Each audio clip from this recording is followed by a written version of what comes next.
G'day, welcome to another big edition of the RDFNL Footy Show. Thanks to On Time Delivery Solutions. My name's Yeendy. I'm joined by Tara. You're back. You're pumped.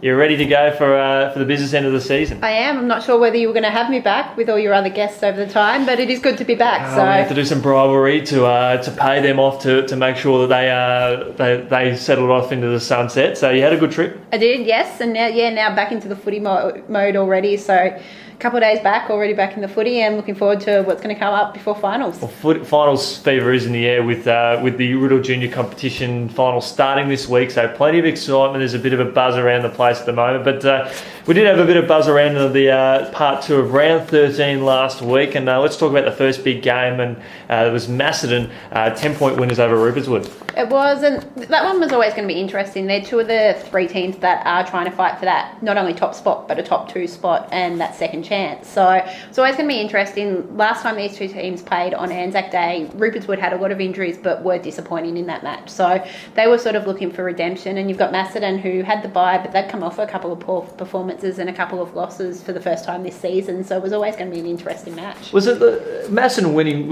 It was probably going to benefit them more than probably Rupertswood, I feel, at the end of the day, because 3 losses in a row for the Cats, and all of a sudden they'd be dropping out of the top 2 for the first time this season after such a good start. So perhaps I think the win probably would have done more for them. Exactly, and you look the last couple of years, they've started really well, and then they've had those consecutive losses later towards the end of the season, and they've sort of struggled then come finals. So for them, I think probably a lot of confidence getting back into them. What about Rupertswood sort of going down? Would they be a bit disappointed with that? I think they would, especially after they've had a couple of big weeks. They've obviously knocked off Diggers Rest a few weeks ago, which was a big win for them.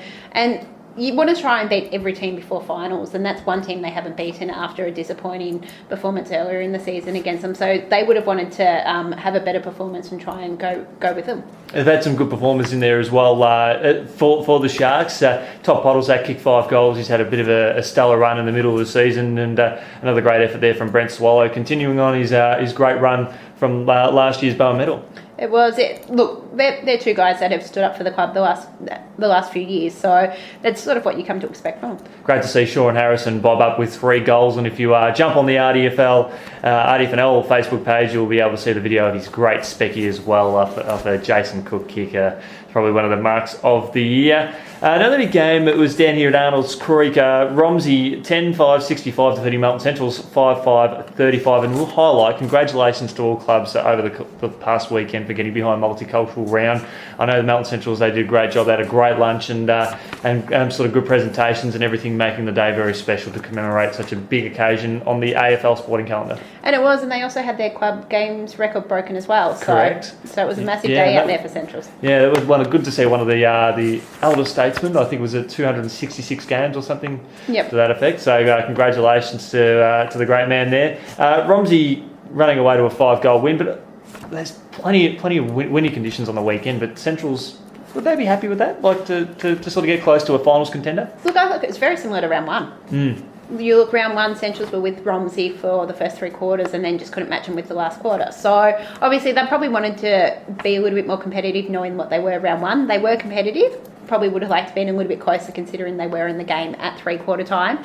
But you've got to look, there's probably one of their better performances they've had more recently after a tough run against some of those top sides. The Centrals sort of dominated the second and third quarters, while the Redbacks, they kicked 9 of their 10 goals across the first and final term. So they started well and then finished strongly. And I think it's another case, Romsey seems to do what's needed. They might not necessarily have those massive big wins, but they're getting the wins, and that's important. And you look at it, it's keeping them ahead of a couple of those teams that are chasing for a final spot. So every win's important, and that's the sort of thing with the Redbacks. And that win's pushed them nicely in a 4th position and looking like they'll contend for finals in 2017, which is exciting for them. Great to see Jack Jedwell continue his fine form. He kicked 3 goals. Matty Burkett 3 goals in the midfield, very impressive for the winners, while Harley Bongard and Mickey Egan continuing their great seasons at the Centrals, which they've done so well week in, week out.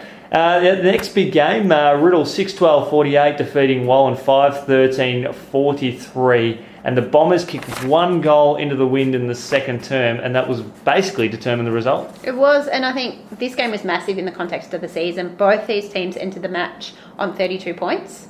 And a win against someone else who is around the same on the ladder is really important. And came down to the Bombers at 3/4 time, looked like the game was theirs to be won.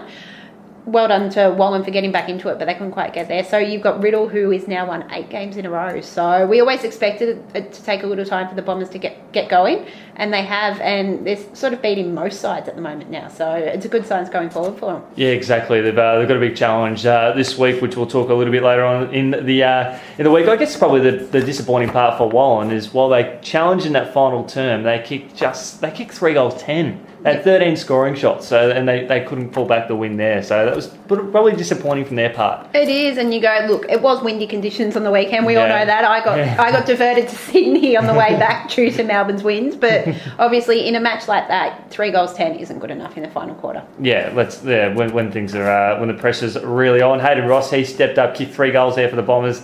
Damien King was outstanding in the ruck there for Wallen. So plenty of good signs there for both sides to move forward. Of course, they're in the sort of similar position on the ladder that they'll be fighting for spots. So shaping up to be very interesting for them. It is, yeah, most definitely. Fantastic. Well, thanks so much for joining us on the round 13 part 2 review of the RDFNL Footy Show. We look forward to catching up with you later on in the week. Thanks for having me.